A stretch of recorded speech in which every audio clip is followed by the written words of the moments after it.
warahmatullahi wabarakatuh.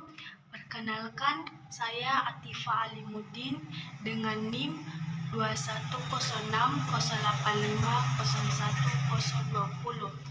Baik, di sini saya akan menjelaskan tentang isi buku Strukturalisme Lévi-Strauss, Mitos dan Karya Sastra.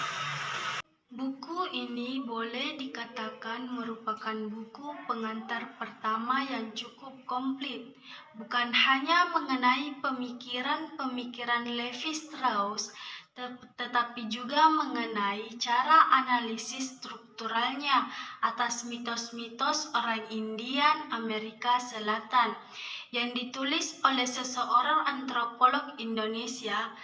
Dalam buku ini diuraikan dengan rinci dan sistematis asumsi-asumsi dan model-model yang menjadi dasar analisis Lévi-Strauss atas mitos serta tahap-tahap analisis strukturalnya. Dalam buku ini, Hedi Sri Ahimsa Putra tidak hanya menjelaskan paradigma struktural dari Lévi-Strauss, tetapi juga memaparkan strategi analisis sendiri yang sangat banyak diilhami oleh paradigma tersebut. Dengan analisis mitosnya, Ahimsa Putra mengajak kita untuk menyelami batin sosial orang Mojo lewat sebuah dongeng. Baju Pitoto Si Muhammad, memahami nalar orang Jawa melalui karya sastra Umar Khayyam yang sangat kental nuansa Jawanya. Sri Sumarabau dan para priai mengungkapkan sarana dan mekanisme sinkretisi agama Islam di kalangan orang Jawa. Lewat fragmen-fragmen kitab klasik orang Jawa, babat tanah Jawa serta memahami budaya Bugis Makassar dan Jawa lewat mitos-mitos populer. Mereka Suari Gading dan Dwi Sarip sebagaimana dikatakan penulisnya, buku ini diharapkan akan dapat membuka wawasan, melahirkan gagasan dan wacana baru tentang fenomena sosial budaya di Indonesia, serta dapat memperluas cakrawala batin kita dalam memandang dan memahami peristiwa sehari-hari di sekeliling kita. Novel berlatar belakang budaya Jawa sebenarnya bukanlah hal yang asing dalam dunia kesusasteraan di Indonesia. Ronggeng Duku Paruk atau Bekisar Merah karya Linus Sunardi adalah contoh-contoh novel yang menjadikan budaya Jawa sebagai latar sosial atau latar budayanya. Penggunaan budaya Jawa sebagai latar itu sebenarnya tidak terjadi begitu saja, melainkan karena adanya aktivitas kesusasteraan yang memiliki akar panjang dalam sejarah dan tradisi Jawa itu sendiri. Sejak abad ke-8 sampai abad ke-20, yaitu sampai masa modern Pigot 1967, semua itu menunjukkan bahwa kesusasteraan Jawa yang mengambil nilai dari masyarakat Jawa telah ada sejak masa lampau. Novel Umar karya para priai sendiri bukan sebuah karya sastra Jawa yang dipengaruhi oleh teks-teks Jawa yang lahir pada masa lampau, melainkan upaya rekonstruksi kehidupan kelompok sosial tertentu di masyarakat Jawa. Estetis antara realitas dunia priai dan fiksi mengenai kehidupan priai perlu diposisikan secara tepat. Jelas bahwa karya Umar Khayyam ini adalah berupa novel berupa fiksi tokoh-tokohnya, fiktif dan digambarkan dengan sudut pandang orang pertama para tokohnya. Tulisan ini adalah upaya kajian sastra dengan pendekatan sosial budaya yang secara khusus akan menyoroti bagaimana identitas para priai dipahami para pelakunya dan bagaimana mobilitas sosial itu terjadi di kalangan priai. Sebagai sebuah kelompok atau setara sosial, identitas adalah persoalan mengenai siapa saya. Masyarakat Jawa merupakan masyarakat yang diikat oleh norma-norma kehidupan, baik karena sejarah, tradisi, maupun agama. Masyarakat Jawa atau tepatnya suku Jawa secara antropologi budaya adalah orang-orang yang dalam hidup kesehariannya menggunakan bahasa Jawa dengan berbagai dialeknya secara turun-temurun. Masyarakat Jawa adalah mereka yang bertempat tinggal di daerah Jawa Tengah atau Jawa Timur, menunjuk pada orang-orang yang menjunjung tinggi sifat-sifat leluhur dan kebudayaannya yang dimiliki oleh masyarakat Jawa. Ciri masyarakat Jawa yang lain adalah berketuhanan. Suku bangsa Jawa sejak masa prasejarah telah memiliki kepercayaan pertemuan antara agama asli Jawa dengan agama-agama baru menghasilkan pola pemahaman yang khas dalam agama Jawa. Struktur dalam para priai. Priai adalah sesuatu yang menentukan kepriaian seseorang dan bibit, serta bobot kita perhitungkan. Maka para priai tulen di situ mestinya adalah anak-anak sastra Darsono seperti Nugroho, Hardoyo, dan Soemini. Atau dari ketiga anak ini, mungkin Hardoyo yang paling pantas dipandang sebagai priai tulen. Mengingat semangat pengabdiannya serta kesediaannya memerhatikan nasib wong cilik. Namun tak seorang pun dari mereka ternyata dinobatkan menjadi priai tulen. Pengarang malah memilih lantip. Mengapa lantip? Untuk menjawab pertanyaan ini, kita memulai analisis di sini. Di sini dasar beberapa asumsi dan temuan analisis pada sebelumnya. Pertama, setelah membaca novel para priai, para pembaca umumnya setuju bahwa tokoh priai di situ adalah sastra Darsono.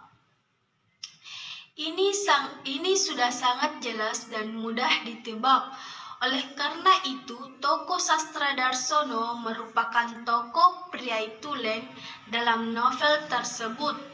Kedua, satu struktur yang ada dalam beberapa karya Umar Khayyam yang kemudian memperlihatkan kesamaan antara individu satu dengan yang lain adalah struktur sejarah kehidupan, yaitu berbagai peristiwa yang dialami oleh tokoh-tokoh dalam cerita. Sejarah kehidupan ini berlangsung di atas rantai sintakmatis. Ketiga, struktur lain yang ada dalam cerita adalah struktur segitiga tegap. Pada struktur ini, berbagai tokoh dalam 3 dongeng dari Umar Khayyam dapat ditempatkan pada salah satu dari posisi yang ada. Atas dasar 3 temuan tersebut dapat dirumuskan di sini beberapa hipotesa pembimbing atau pengarah untuk melakukan analisis lebih lanjut.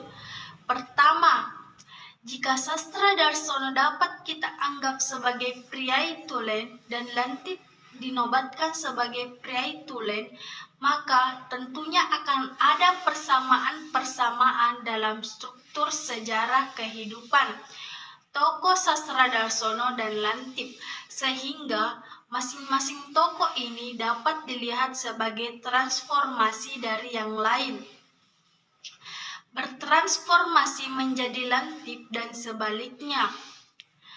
Kedua, persamaan antara tokoh sastra Darsono dengan Lantip mestinya tidak hanya terdapat pada struktur sejarah kehidupan mereka, tetapi juga dapat struktur posisi mereka. Struktur dan dialektika para priai. Struktur dan dialektika para priai bahwa para priai tulen sebenarnya bukan hanya Lantip dan sastra Darsono, tetapi juga Sitin Kudingsimo. Tokoh terakhir ini memang tidak sangat jelas sosoknya dibandingkan dengan dua tokoh yang lain. Meskipun demikian, peran sosial budayanya tidak kalah pentingnya dengan tokoh sastra Darsono. Tanpa kehadiran Sitin Kudingsimo, tidak akan bisa Sadarsono masuk ke dalam dunia para priai dan kemudian berganti nama menjadi sastra Darsono. Jadi, meskipun tokoh pendorong Sitin ini memang tidak memperoleh perhatian khusus dalam novel yang berjudul Sitin Kudingsimo, namun tokoh ini merupakan bagian yang tak dapat dipisahkan dari dunia sastra Darsono dan dunia para priai.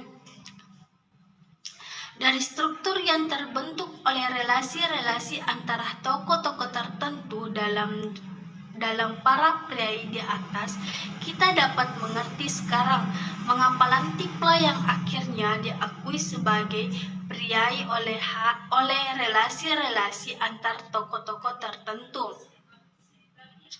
Relasi Atmukasan dengan Sudarsono adalah seperti relasi Ngadiem dengan Wage atau Lantip, yaitu relasi keturunan orang tua anak, sedang relasi antara Sitin Kudingsimo dengan Sudarsono adalah seperti relasi sastra Darsono dengan Lantip, yakni relasi adopsi, pengangkatan sebagai anak atau cucu.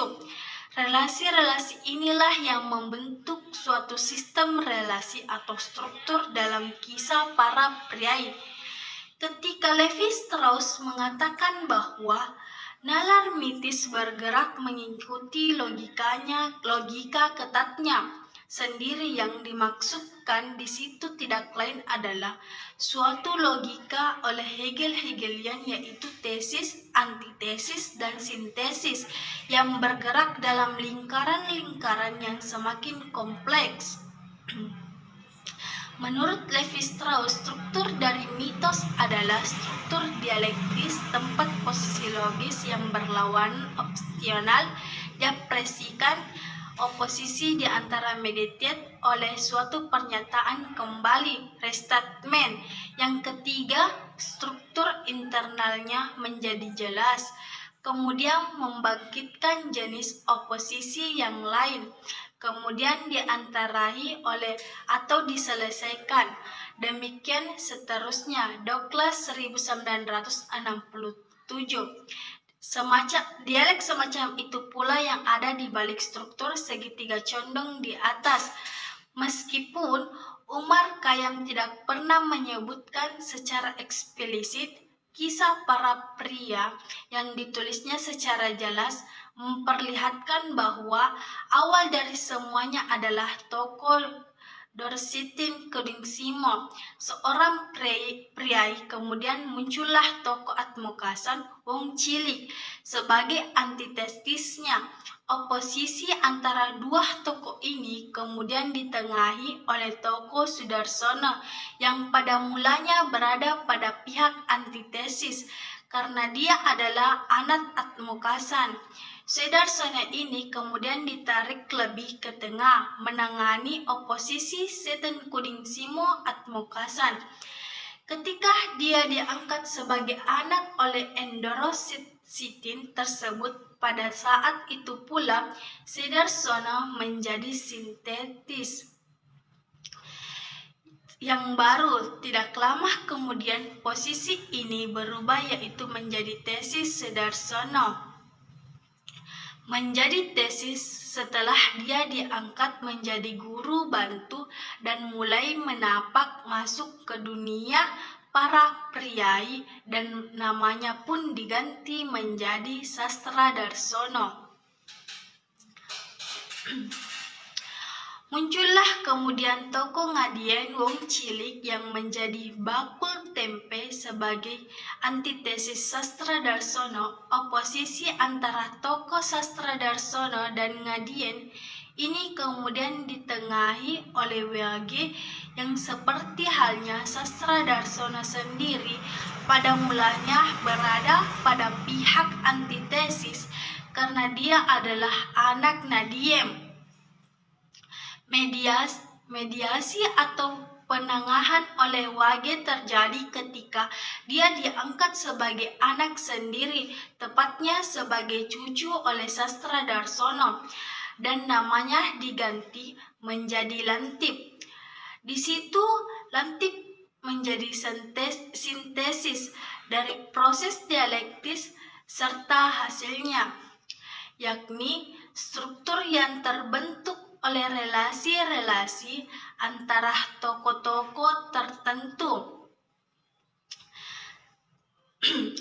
Dalam cerita para priai, kita dapat mengerti sekarang mengapa Lantiplah yang akhirnya diakui sebagai priai tulen. Walaupun jika dilihat asal-usulnya dan menurut ideologi Jawa yang menekankan bibit, bebet, dan bobot, sebenarnya kurang pantas atau kurang tepat. Untuk memperoleh status tersebut, di sini penjelasan tentang kepriaan Lantip dapat kita peroleh tidak hanya lewat pemahaman tentang pewarisan nilai-nilai pria, sebagaimana yang selalu saya dengar dari berbagai pembicaraan tentang para pria ikoma, tetapi juga memiliki pemahaman secara struktural yang memperhatikan relasi-relasi antara tokoh satu dengan yang lain. Dalam konteks keseluruhan cerita Priai Jawa, pandangan struktural dengan menganalisis dongeng etnografi para priai secara struktural. Dapat dirumuskan konsepsi priai yang empiris dan sekaligus lebih struktural. Konsepsi itu dapat kita paparkan dalam 3 rumusan. Rumusan pertama adalah status priai bukanlah status yang diperoleh hanya dari keturunan. Mengapa demikian? Karena keturunan priai bisa saja tidak menjadi priai sama sekali. Priai adalah sebuah status sosial yang didapatkan oleh proses sosialisasi tertentu yang akan menentukan tulen. Rumusan kedua adalah priai sebagai kategori sosial dengan ciri atau atribut tertentu. Sebenarnya tidak merupakan sebuah kategori yang bermakna jika tidak disandingkan dengan dan dibandingkan dengan kategori lawannya. Wong Cilik, etnografi dan analisis budaya priai maupun budaya Wong Cilik di Jawa seharusnya menghadirkan keduanya secara bersamaan. Karena keduanya berpasangan dimensi struktural relasional dari golongan atau kategori sosial priai yang terlupakan dalam deskripsi dan analisis para ilmuwan sosial budaya. Rumusan ketiga adalah konsep priai dalam priai. Tampak mengalami perubahan analisis struktural elemen cerita yang dapat dirangkum dalam sebuah kerangka penafsiran menjadi lebih banyak, sehingga tafsiran yang dihasilkan juga tampak lebih konkret, utuh dan konsisten. Berkat analisis struktural, kita dapat memasukkan kembali elemen yang selama ini terabaikan ke dalam sebuah kesatuan struktural dan interpretasi. Baik, mungkin ini saja yang dapat saya sampaikan. Lebih dan kurangnya mohon dimaafkan. Assalamualaikum warahmatullahi wabarakatuh.